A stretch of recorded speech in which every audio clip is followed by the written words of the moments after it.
I'm sure you've heard the news.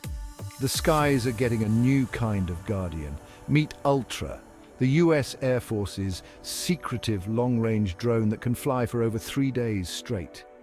This cutting-edge piece of tech isn't just a drone, it's a game changer for surveillance and reconnaissance. As I go on with this video, I would greatly appreciate it if you could like and subscribe to support my channel.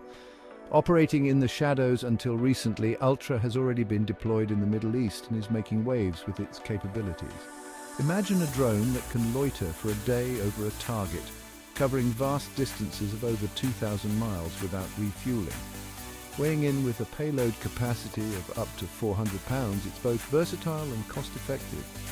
At just a fraction of the price of legacy drones like the MQ-9 Reaper, Ultra offers a budget-friendly solution for urgent defense needs. Designed by Design, this drone is perfectly suited for long-endurance missions, especially in regions like the Indo-Pacific, where basing options are scarce. With Ultra, the future of aerial surveillance is here, and it's soaring higher than ever. Remember to keep your finger on the pulse for our next video escapade. Thank you for tuning in, and I'd love to hear your feedback in the comments section. Remember to show some love by hitting the like button and subscribing for more content.